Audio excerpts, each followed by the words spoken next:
All right, today I am coming to you from my lovely dining room instead of the studio, simply because I don't want to take up one of my workspaces for 24 hours with doing this. So I'm going to show you today a technique for flattening already painted watercolors. So if your watercolor has gotten, wavy like this, like it thinks it's on the ocean, buckled, as some people would call it, all is not lost. You can actually, you can save it.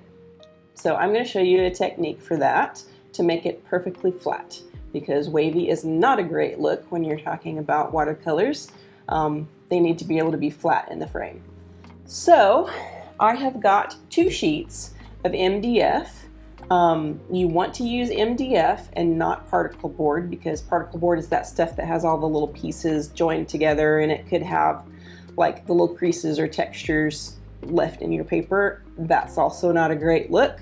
So MDF has a nice smooth surface, and it has not so far transferred any color onto your paper either.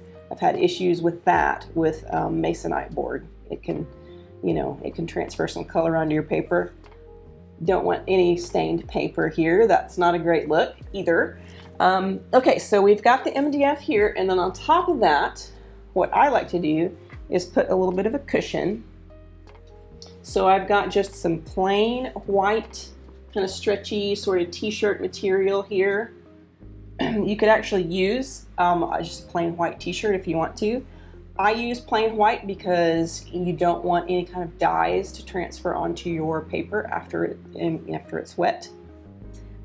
That's protecting the watercolor is of utmost importance. So you want to smooth all this out. Smooth it all out. Make sure there's no creases. Lucky you get to watch me smooth it all out. Smooth it out, and then you bring in your watercolor here. And this is just the little gingerbread house that we just finished, and you can tell it is not exactly straight. It's not flat. It's not bad because I did it on a block, but it's not straight. So you put it face down on top of the MDF, on top of the material. And I'm going to say that I'm going to be spraying some water on this, but you want to make sure that you're not spraying too much water on this, because once water hits this, it's going to start bowing up like that, and then all the water's going to run. If you have too much water, then it's going to run off the sides and then up underneath, and you certainly do not want water to come up underneath your paper here and get on your watercolor and ruin the paint. Like run it, cause cauliflowers, whatever. I've never had that happen, but it's certainly not off the table to happen, so you want to make sure and very lightly mist the back of this. So I have a spray bottle here. This is an ultra fine mist spray bottle. You can get those at your big box craft stores that I will not mention the name of. You can use just a regular spray bottle too. You just want to make sure that you're not spraying very much on. So just spray the back like that. It's very, very fine mist. And then I take either a dry sponge or a very lightly damp sponge and take the excess off. And then you take the other sheet of MDF, which I've got some sort of debris here, debris, and you put it over the top, making sure that you're not creasing like your paper, like a corner folded up or underneath it or something like that. Then it would crease it forever. You don't want that. Just make sure that you're not creasing it when you lay it down. And then you take some little weights.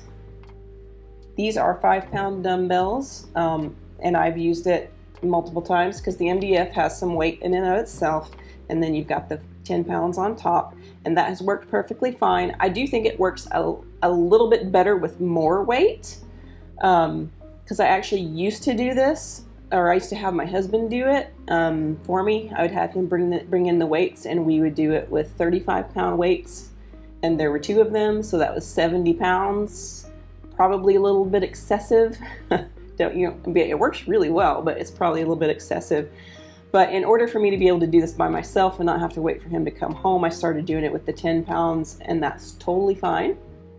And it's worked just perfectly. So you would leave this here, not touch it at all for 24 hours. That might be excessive too, but I've not done it for a less amount of time, and I see no reason to risk it not working quite right. So just leave it for 24 hours, then it'll be perfectly dry and perfectly flat. So I will come back tomorrow after this is dried, and I will show you what it looks like once it's flat.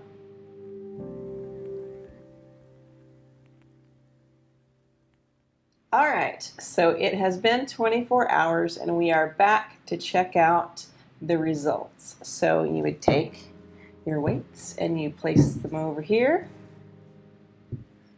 and then you would slowly take off the masonite board.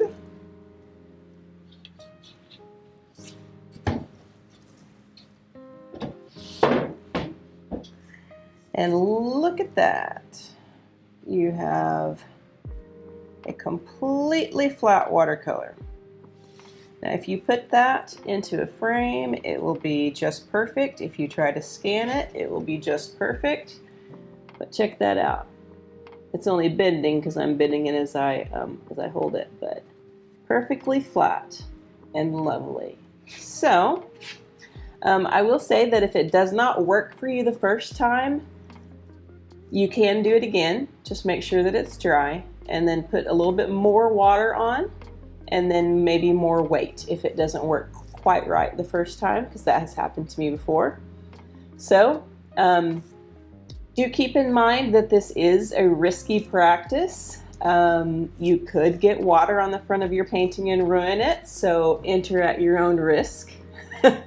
But for me, I've never had a problem with it. It always works just absolutely perfectly, and it has allowed me to scan all of my artworks in order to use for future prints. So there you go. And there you have it, a nice little way to save your watercolors once they've gotten too wavy for your liking. Don't forget to like, comment, subscribe, share, all of that fun stuff, because that's how this channel gets to grow. Thanks for watching. I'll see you again in 2 weeks.